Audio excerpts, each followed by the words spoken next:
there's a way to make an entrance. This is my destiny. It was now a conspiracy of witches. Download Veely today.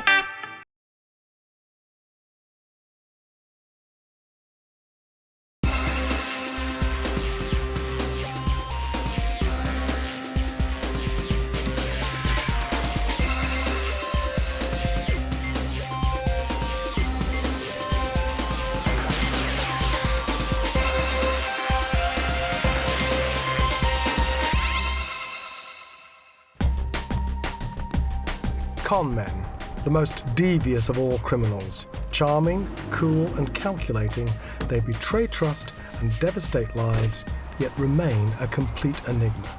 We are about to explore the intriguing world of these master criminals, giving an unprecedented insight into the workings of the complex minds of some of the world's most cunning conmen. In this show, we will dig deep to reveal the dramatic and shocking intricacies of one man's elaborate crimes, and reveal how he was dramatically brought to justice. The story of Carl Hildebrand unfolds like a best-selling thriller. A man who was a fugitive from justice for almost a decade. Missing and presumed dead after a faked suicide, he evaded the police on both sides of the Atlantic until a bizarre twist of fate exposed his ingenious deception and the disturbing and shocking truth behind his disappearance. In my opinion, Carl Hildebrand is an excellent conman.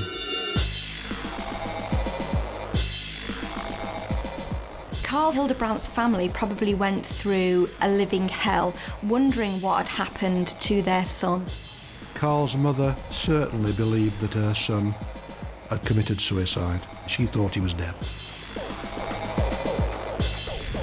The mystery of what had happened to Carl Hildebrand would remain unsolved for 8 years, with the con man and the law playing a complex game of cat and mouse.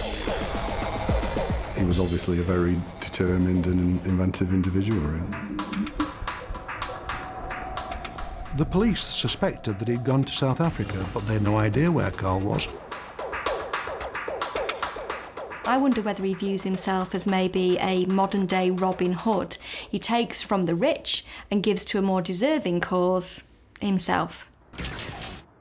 The story begins in South Yorkshire, England in the late 1980s. Carl Hildebrand lived in Rotherham and was well known in his local community. Well, Carl Hildebrand was a member of a well-established family business in Rotherham. On the face of it, a thriving business. He seemed to be very ambitious and upwardly mobile and looking for better things, I think. The Hildebrand business was a bakery at the Tan Yard in Wickersley. It was a well-known bakery business. They had 4 or 5 outlets in the Rotherham area and appeared to be quite successful, a local family bakery. What happened, as far as I can recollect, is that Carl took over the business and it ran for a short period of time after that and eventually closed down. Carl then opened a restaurant, the Waterloo Well in Whiston, which is a village just outside Rotherham. That didn't last very long either. I don't know exactly how long, perhaps a year or something like that. I don't think it was very successful. With the family business running into financial difficulties, it seemed that Carl Hildebrand began making money by less ethical means. He was allegedly involved in a very complicated DTI scam. He was one of 6 men who were alleged to have defrauded the DTI out of a couple of £100,000 in bogus grants and various other things. Very complicated and typical of the sort of thing that Carl seemed to get involved in. The DTI scam Carl Hildebrand was accused of was an elaborate scheme. He and 5 other men were arrested and charged with fraud. The accusation was that the men had created fictitious firms and businesses in a sophisticated scheme to fraudulently obtain almost £200,000 in government grants. Hildebrand was released on bail due to stand trial in 1990. With an impending court case and the prospect of a prison sentence facing Carl Hildebrand, it seems he had no intention of standing trial. Out on bail in 1989, Carl Hildebrand and his then-girlfriend began to put the paperwork together to dramatically flee the country before the court case and then start a new life in South Africa. Carl Hildebrand sold his Mercedes to a finance company for £28,000. He then promptly leased the same car back from them. One of the leasing conditions was that the car did not leave the UK. However, Carl Hildebrand did not honour the agreement. He pocketed the profit from the sale and then stole the car. He took it to Belgium. The car was placed in a container along with personal possessions in the port of Zeebrugge, ready to be taken to South Africa. Phase 1 of the plan to start a new life abroad was completed, but Hildebrand and his girlfriend would still need more cash to start their life overseas, and it appeared they had easy access to a lot of money. He had a girlfriend at that time who worked for a Rotherham company, Nisa Eskefeld, who were a distribution outlet for grocery stores. She was quite senior secretary in there, I believe. 4 cheques were stolen from a chequebook belonging to the managing director of the company. Those cheques were made out for large sums of money, and eventually that was transferred into a sum in excess of £100,000. And those cheques were used to open a bank account in Leeds. Fictitious details were used, and it was never ascertained who actually opened that bank account.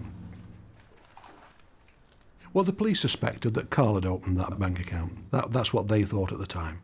There are a number of motives that conmen employ in seeking to attain their goal. The one that we know most commonly is for financial gain, and we see this in the newspapers most often, where they've built either banks or individuals out of large sums of money. Another would be that they seek revenge or retribution because they feel they've been cheated in life and that they haven't gotten what they deserve, and they attempt to get that by conning others. I think that we can all appreciate the law of a fast book, basically.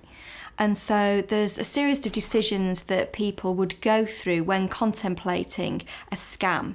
You'd look at whether you could get away with it or not, what you stood to lose and what you stood to gain. It seems that at the time that Carl Hildebrand started his scams, he was experiencing some financial strain, and so that to him would have been an indication that he didn't have too much to lose, but he had everything to gain.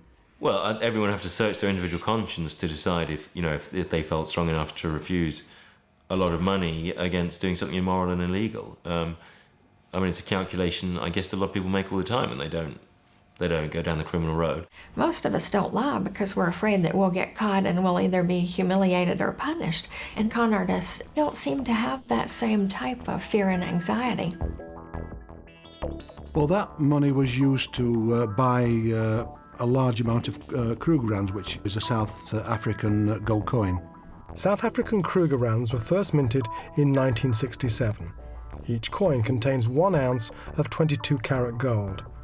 In today's market, 1 Krugerrand coin is worth in the region of £360, and Carl Hildebrand was suspected of acquiring enough of them to live a very comfortable life in South Africa. Well, I haven't counted how many Krugerrand coins Carl had, but he had £100,000 worth of these, allegedly. This is made of the finest gold, and these things are very, very expensive. At the time when Carl allegedly had these in his possession, they were worth over £100 each then.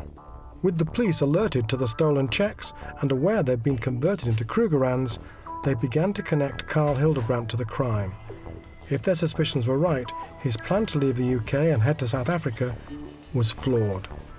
I'm informed that Carl's mistake as far as these coins were concerned is that once you buy these coins in this country or any other country, you can't take them back into South Africa as a coin. You've got to change them back into the South African currency before you can take them back. This would ruin his plot because he would have to take a chance on being able to smuggle these coins through customs in South Africa, which probably would have been very difficult, bearing in mind that at the time we're talking about, South Africa was not a free and open country.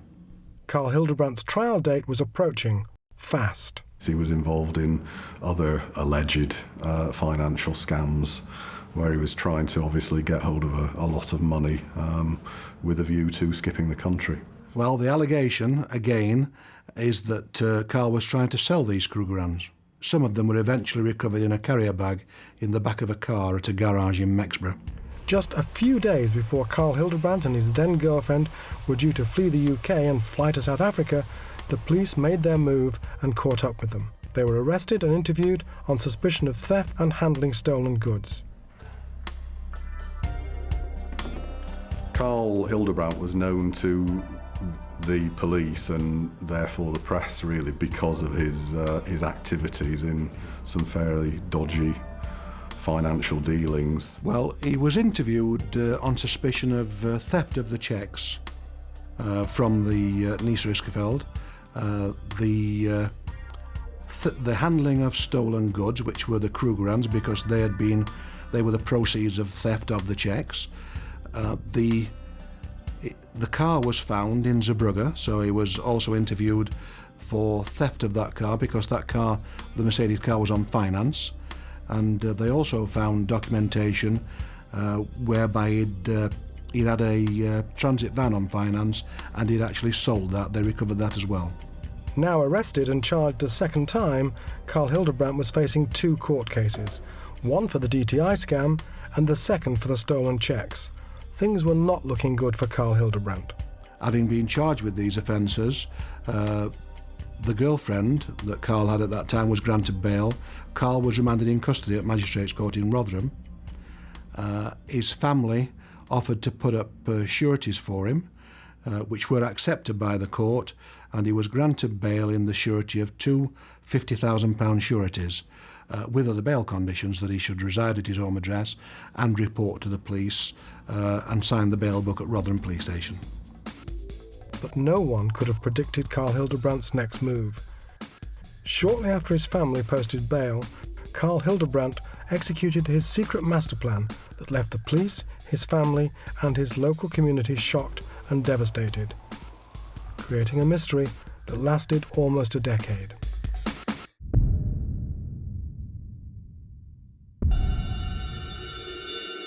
In 1989, Carl Hildebrand was facing charges of fraud, along with 5 other men. Before his day in court, Carl Hildebrand had been charged a second time. He was arrested on suspicion of theft and handling stolen goods, after blank cheques were stolen from his girlfriend's workplace and cashed for £100,000. It was thought he was planning to use the money to leave the UK and flee to South Africa. He was remanded in custody until his family posted bail of £50,000. The allegations regarding the original crimes, a lot of planning went into it. The opening of a false bank account, the preparation for flight, the car to Zeebrugge, all this was meticulously planned by Carl. So I would say he was certainly quite bright and did the job well. In March 1990, just a few days before Carl Hildebrand was due to stand trial in South Yorkshire, England, he stunned his family and local community by pulling a stunt that was to create a 10-year mystery. He continued to sign the bail book for some considerable time. There became a time when he just didn't turn up to sign the bail book. He was circulated as wanted by the South Yorkshire Police for breach of his bail conditions.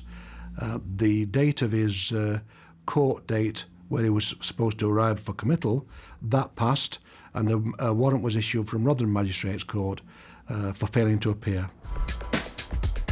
Carl Hildebrand had disappeared. The search was on for the fugitive, but just 2 days after his disappearance, the police received a phone call revealing an unexpected twist in the tale. It seemed Hildebrand would not stand trial. On the face of it, it appeared that Carl Hildebrand was dead. The next thing we heard was he was due to appear in court, and the police were saying that they'd found his car in the Humber estuary. He'd hired a car, driven it into the Humber estuary, with obviously the implication that he'd committed suicide. With Carl Hildebrandt's car submerged in the perilous River Humber in northern England, the Humberside Underwater Police Squad was scrambled to recover his body.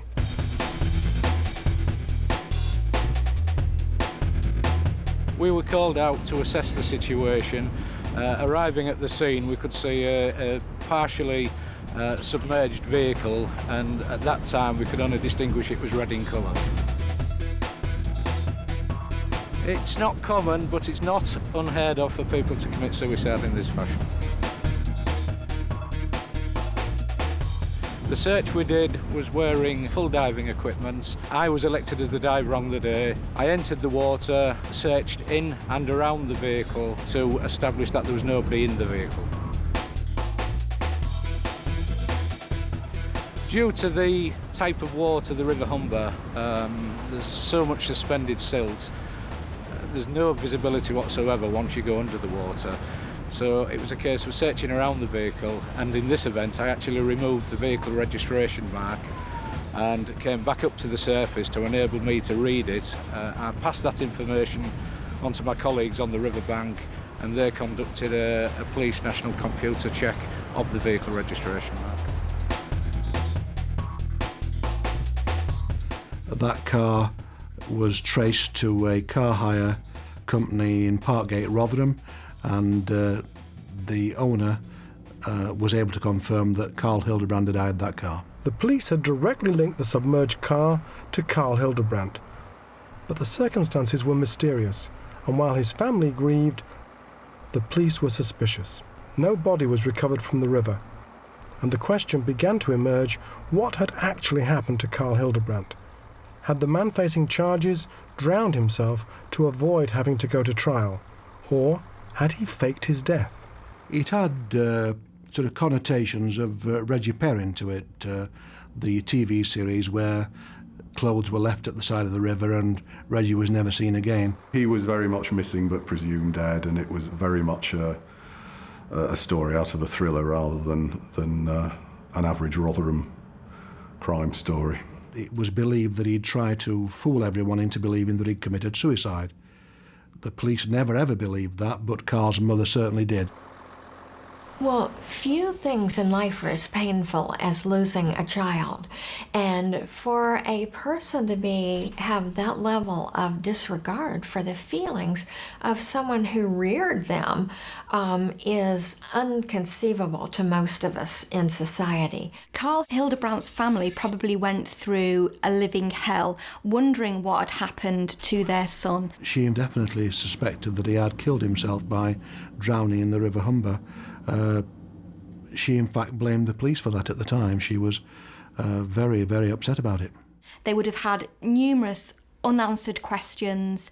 Their life probably would be just a series of wonderings, you know, looking at people on the street. Could that be him? Where is he? Has something dreadful happened to him?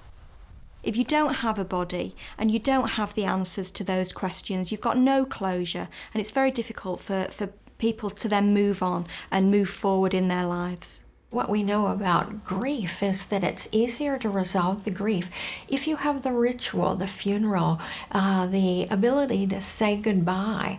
And when there's no body and the person's presumed dead and just missing, their grief is prolonged because they always wonder, what happened? You know, was there something I could have done to prevent it?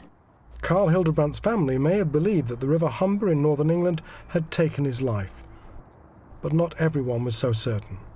It was obvious from the police's attitude that they weren't at all convinced that that's what he'd actually done, and they seemed to be treating it as very much an attempt to escape justice. So from the outset, the hunt was on, basically. They were very much looking for a Carl Hildebrand who was alive and well. Carl Hildebrand's actions in faking his own death, to me, appear to be the actions of a desperate man, a man who is panicking and is totally focused on himself and making a good escape. It takes a certain type of personality to be able to make a clear cut away from friends and family and just to start again under a new identity. You have to be quite a superficial person, quite a self-centred person to be able to cause your family to believe that you are dead and not take any actions to put that right, but also to be able to emotionally separate from people in such a sudden and shocking manner.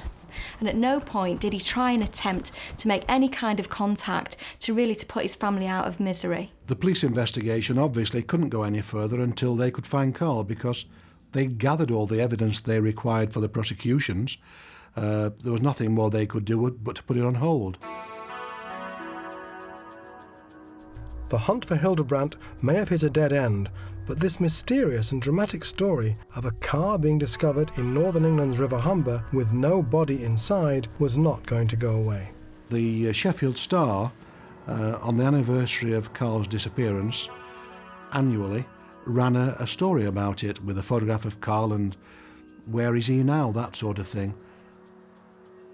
Because the police never closed the case, and because they were always actively searching for him, and there were also various rumours that used to pop up. I mean, at one stage, apparently, he'd come back to see some mates and then slipped away again. I don't think that was ever proven to be the case, but it was a very strong rumour. It's the only case of its kind I've ever reported on, and not something that you would expect to report on in a court in Rotherham, basically. So, very unique.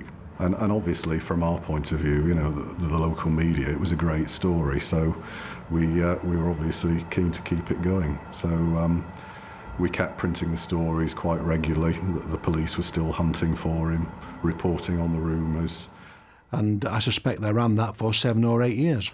In Carl Hildebrandt's absence, life in his hometown continued. In 1991, 4 of the men involved in the elaborate government fraud, allegedly with Hildebrand, were jailed. Then, 5 years later, in 1996, Carl Hildebrandt's father died, not knowing whether his son was alive or dead. But in all this time, the police had not given up their search. Interpol had become involved in the hunt, but Hildebrand appeared to have vanished into thin air. Almost a decade after his mysterious disappearance, whether alive or dead, it seemed doubtful that Carl Hildebrand would ever be seen again.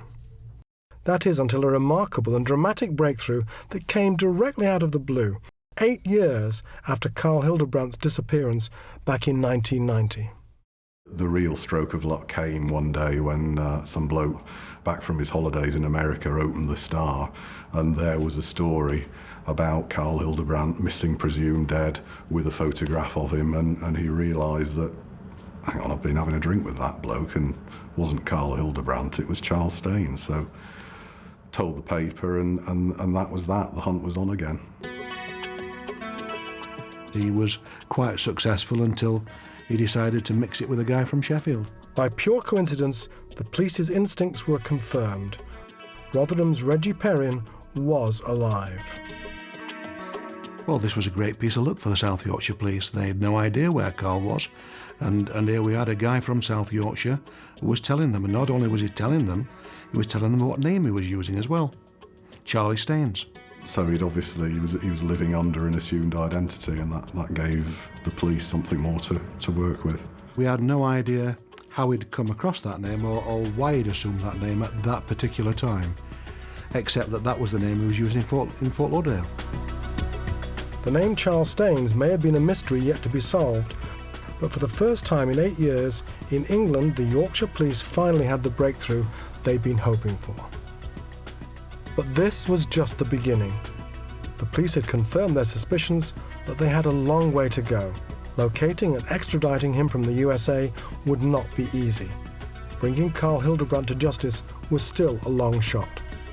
But luck seemed to be on Brian Sutton and the South Yorkshire Police's side. In another twist of fate, they were contacted by a Florida resident, the disgruntled ex-girlfriend of Charles Staines, aka Carl Hildebrandt. The police were just another step closer to catching their man. I had a stroke of luck at that time because Carl had allegedly been concerned with ripping off a British subject who lived in Fort Lauderdale. She contacted me, knowing that I was interested in Carl, which resulted in me talking to a private investigator in America by the name of Richard Stein, who was on Carl's case, if that's the term to use, and he was feeding me information about Carl on a regular basis, so I knew that he was using the name Charles Norman Staines. Step by step, Brian Sutton was getting closer to trapping his quarry. As the investigation progressed, he discovered, over in the USA, the Fort Lauderdale police were well aware of a Charles Staines, even if the name Carl Hildebrandt meant absolutely nothing to them. Charles Staines was a cunning individual. He was very calculated in what he did. He was very careful in what he did. Carl Hildebrand had inadvertently helped the South Yorkshire police over in Britain with their quest. In May 1997, Hildebrand, under his assumed identity Charles Staines, had been arrested. He was initially arrested one time under the name Charles Staines. That was for a problem he had with his girlfriend, and there was a burglary and a domestic fight. He was booked under that name here in Fort Lauderdale in Broward County, Florida, as Charles Staines. Later, I become to learn through some information that he was really Carl Hildebrand. But Carl Hildebrand, or Charles Staines as he was known in the USA, soon came to the police's attention for a second time. The Florida police connected him to an intricate and ambitious scam. Mr. Staines had experience in the rental car industry. He had worked in a rental car company for a little while, so he knew how the voucher system worked. He would counterfeit vouchers, and these vouchers were used mostly by travel agents. So if a consumer in the UK wanted to go on a trip, they would go to their travel agent. They would make a reservation for a hotel, an airline, and a rental car, usually at the same time, and they would get these vouchers. And these vouchers were like cash. They would be presented at the counter to the rental car companies here, and they would be given a car. So what he did is to make a little shortcut for the consumers over there. He counterfeited these vouchers. He would advertise in the local newspaper there of a discounted rate for rental cars. And the person would buy those discounted vouchers, use them over here, but he was getting to keep the cash in his pocket. And the consumer was turning in the voucher and getting a car. They would use the car for a week, 10 days, they would go back home, and the rental car companies never caught on to it right away. Carl Hildebrand had an opportunity when he went to America to effectively go straight, but he didn't take that opportunity. Rather, he took the opportunity that presented itself to him through his car rental company to actually start ripping off yet another big organisation. I was pretty clever because the rental car companies hadn't caught on to it for a while. Matter of fact, when a car turns up missing, it usually takes them a little while to report it stolen, and most of the time, by then, the tourists that had these cars had returned them, and they had given up investigating on it, so a lot of them went unchecked. He actually did get away for about 18 months. A lot of conmen do believe that they're a cut above the normal person, and not just criminals. They don't even believe they're criminals at all. That's a classic trait of a conman. Doesn't believe he or she is an actual criminal because they don't believe that what they're doing is true crime. They believe that they're just being smarter than other people, and they wouldn't describe it as taking advantage of other people. They would describe it as being smarter than the other guy, and if he's not smart enough, that's his lookout.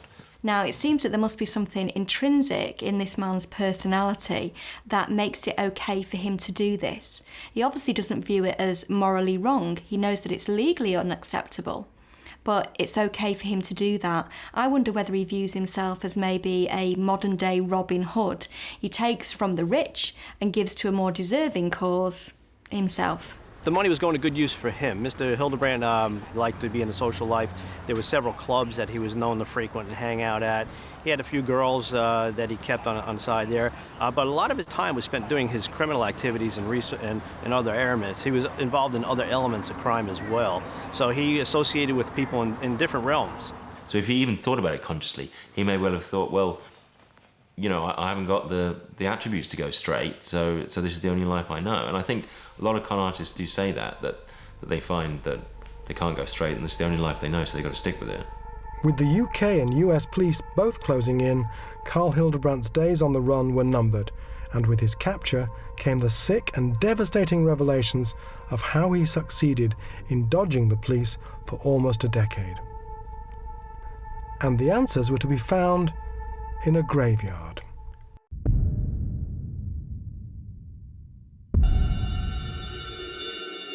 In 1990, Carl Hildebrand was facing police charges of fraud, theft and handling stolen goods. At the 11th hour, shortly before he stood trial, he vanished. Missing and presumed dead, the local UK press crowned him Yorkshire's Reggie Perrin. Well, faking your own death may be the ultimate con. From our point of view, the story never really died because the police were obviously still actively looking for him and treating him as very much alive. Well, it seems that the decision to move to America and assume a new identity arose out of panic because Carl had been caught trying to scam big companies in Britain.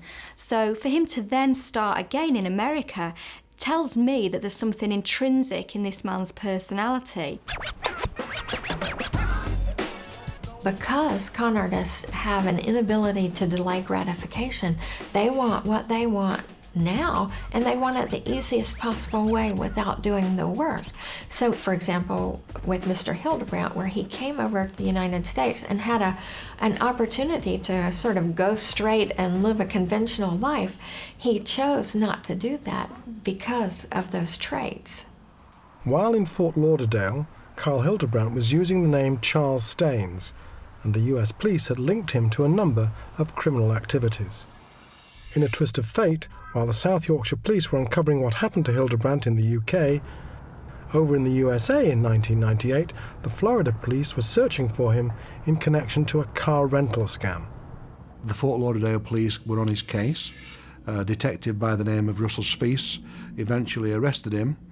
Carl was charged with criminal offences in Fort Lauderdale and remanded to Crome Detention Centre in Miami. Mr. Staines was arrested by virtue of a setup that we had done. We had some informants working that had asked to meet at a certain location, and they had invited Mr. Staines or Mr. Hildebrand to meet at that location with this informant too. When he arrived, we were set up in many different positions with a lot of agents, and he was taken down in front of a business without any incident. With the Carl Hildebrand file now reopened in South Yorkshire and their attention focused on Florida, the American and British police began working together. So I was told that he was a fugitive from England. So the only way to verify that was through his fingerprints. So I was able to contact the police in South Yorkshire, Detective Sutton. We corresponded back and forth. Eventually, he had sent me a copy of Carl Hildebrand's fingerprints. The positive identification came when I sent a certified copy of Carl's fingerprints from the date when he was arrested and charged for the original offences to Russell Spies in Fort Lauderdale. We took them to our fingerprint examiner here at the Broward County Sheriff's Office and compared them to the previous ones of Charles Staines that was arrested on his separate burglary charge. They put the two together, and sure enough, we knew we had Mr. Hildebrand. Mr. Brian Sutton seemed very excited to know that he has finally found the person he's been looking for a long time, and was very eager to provide me with any information, any assistance that I needed to ensure that this capture was made and that they were able to get their man back. And now the US and UK police had solved their mystery, it was time to let Carl Hildebrand in on their discovery. Well, when after I arrested Mr. Staines and I told him that I knew he was Carl Hildebrand, his reaction wasn't vocal in his words, but his expressions told all. He just lowered his head and closed his eyes, and I can see it all in his face that he knew it was over.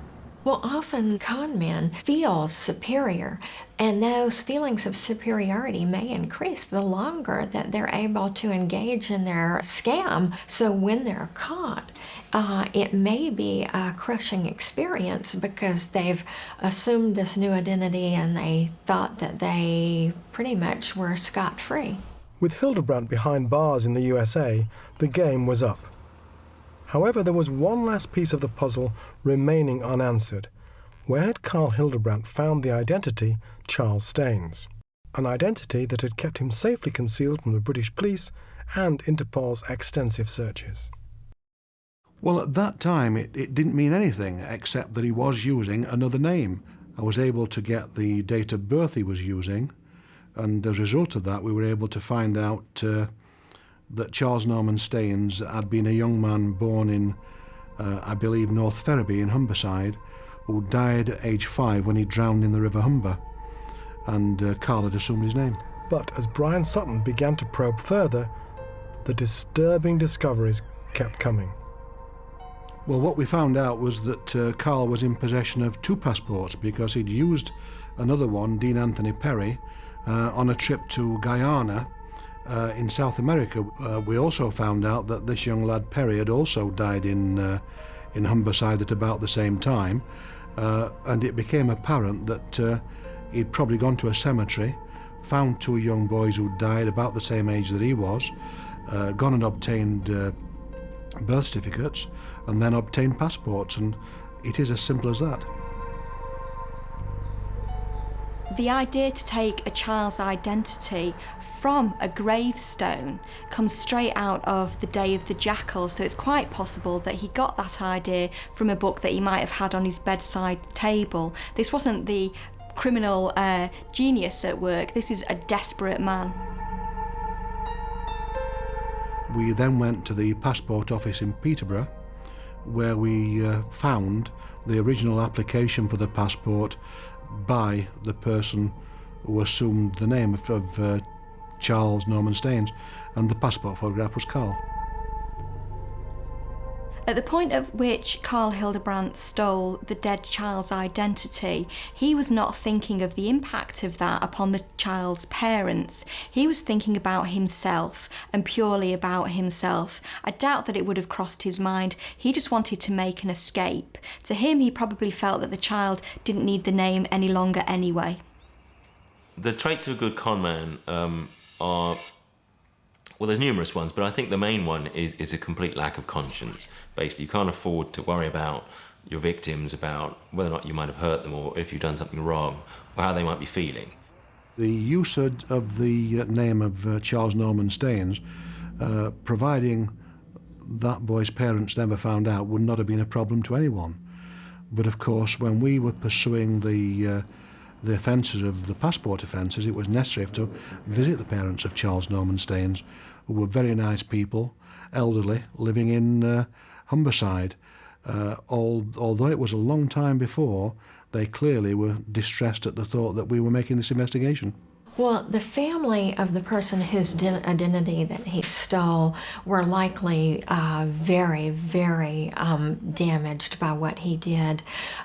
It's bad enough to lose a child, but when you get that phone call from an investigator or the police that someone has stolen the identity of this child that you loved and lost, it's a sense of violation to the very innermost part of your being, and such a sense of betrayal that it's very difficult to overcome. The family of Charles Staines would have been immensely affected by the identity of their child effectively being stolen. Although the child doesn't need that identity any longer, because sadly they're dead, they would have viewed that name which they carefully chose for their son as very precious to them. It would have represented their son who's not physically with them anymore. And so to have that stolen would be like having a physical part of themselves removed. It'd be tantamount to grave robbery. In a letter to this documentary, the parents of Charles Staines said, "Even 40 years on, we grieve for our little boy. The fact that Carl Hildebrand stole his identity is doubly painful, as we feel Charles's innocence was stolen and he can't rest in peace. Our son was named after his father and grandfather. Hildebrand besmirched the name of the honourable men." The stealing of the names of dead people is the fastest growing identity theft crime in the UK. The UK's Passport Service now holds a database of babies' births and deaths dating back to the 1950s. So serious is the problem that they have produced a worldwide warning database with a total of 1,000 names of deceased babies whose identities may have been used by fraudsters. An initiative called Operation Wisdom was also launched in 2002, targeting people assuming the identities of dead children. Within the first 2 years, 255 arrests were made with 50 convictions. The Home Office have also introduced a new system where the 600,000 people who annually apply for first-time adult passports will have to take part in a face-to-face interview. This process will be extended to anyone renewing a lost, stolen or expired passport by 2009, making it much harder for people to inflict the heartache and suffering that Carl Hildebrand caused to the Staines family. What we do know is that these passports, the two passports that Carl Hildebrand obtained, were applied for and obtained during the period that he was signing the bail book at Rotherham Police Station. So he was planning flight whilst he was on bail. It wouldn't have taken too long. I mean, I know from experience that you can fill the application form in and turn up at the passport office in Peterborough, and providing you've got the fee and you're prepared to sit and wait, they'll issue you with the passport there and then. By 1999, the long-standing mystery of Carl Hildebrand's assumed identity and location was finally solved. But with Carl Hildebrand in US custody due to the car rental scam in Fort Lauderdale, the police now had to work out how to get him back on British soil to face the charges that he fled from almost 10 years earlier. He stayed in jail for about a year until his trial date actually came about. The judge refused to let him out on any bond. He stayed in jail. His trial date came, and the judge decided to go ahead and release him on a condition that he get on a plane immediately to return to England to face charges that were awaiting for him there. And that was the agreement that was struck between him, his attorney, and us here. Now acquitted of the charges in the US, Hildebrand was escorted back to the UK to finally face charges that he had fled from 8 years earlier. But no one could be prepared for what was to happen when he finally faced justice.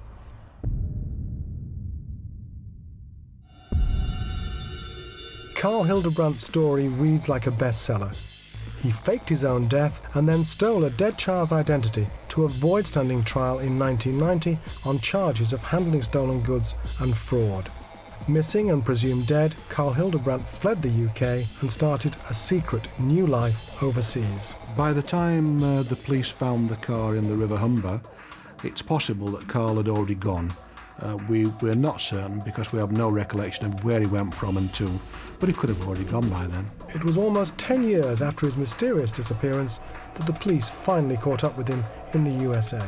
Carl Hildebrand was using the name Charles Staines, but despite the intricate planning to escape justice in the UK, on the other side of the world, Rotherham's Reggie Perrin was still getting himself into scrapes with the police.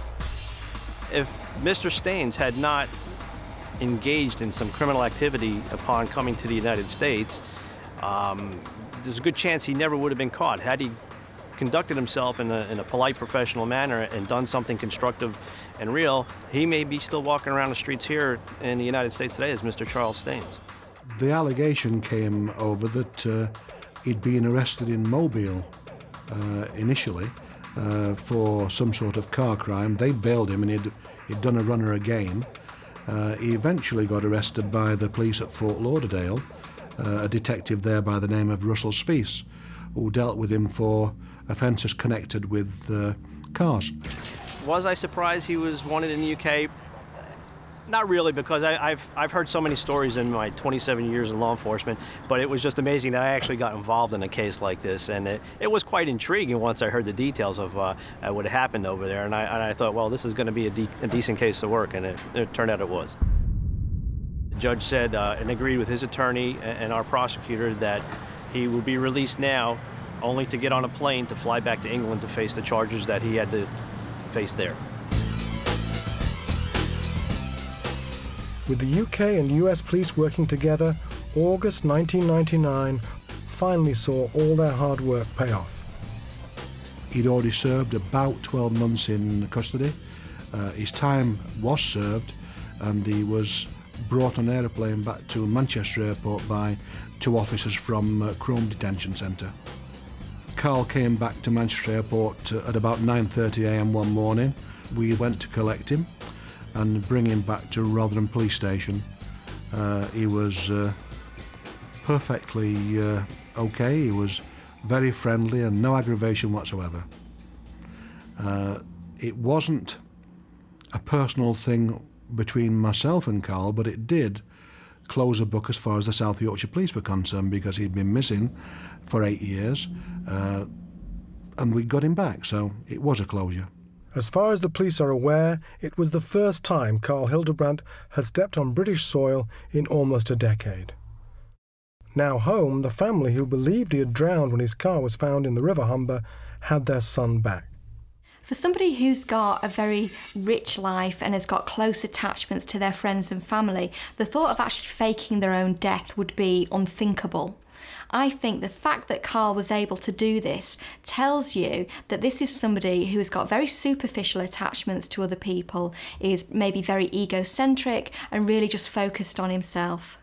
I don't know whether Carl ever contacted his mother during the 8 years he was on the run, but what I do know is that when we did eventually bring him back to Rotherham, she came and complained that we hadn't informed her that we got him and that she still thought he was dead. So the suggestion is he'd never contacted his mother or his sister. She was very distraught. She would have to be a very good actress to convince the police that she was acting, and I believe she was genuine. She thought he was dead. And with Rotherham's Reggie Perrin back in the UK, it was time for him to face justice. Ironically, most of the previous charges that he had spent so much effort and energy evading were dropped. Carl Hildebrand was charged with theft, passport offences, perverting the course of justice, and failure to answer bail. When we got him back, a decision was made by the Crown Prosecution Service that they could not proceed with the original offences of theft of the cheques. The law had changed during the 8 years, and it was now apparently not possible to steal paper cheques. So they decided not to proceed with that, or the handling of the Krugerrands. So the offences Carl was recharged with were the theft of the Mercedes, the passport offences, failing to answer bail, and perverting the course of justice. The perversion was that he'd faked his death and led people to believe that he wasn't ever going to be able to appear at court because he was dead. In April 2000, 8 months after returning to the UK, Carl Hildebrand stood trial, facing 8 criminal charges, although the prosecution did not pursue the charge of perverting the course of justice. At the trial, the judge, Peter Baker, described the case as a fascinating and bizarre story. He said that Hildebrand's story read more like a novel than a criminal case. Carl Hildebrand's mother said, "We'll all be happy when it comes to an end. It's gone on too long." After disappearing in 1990, leaving his friends and family to believe he had been lost to the River Humber in northern England, it is thought that Hildebrand spent time in South Africa before setting up residency in the USA. And after running from the charges facing him in South Yorkshire for almost a decade, Carl Hildebrand was eventually sentenced to just 15 months in prison. A local newspaper commented, "He need never have fled." Having served his time, he is now free and living in the UK.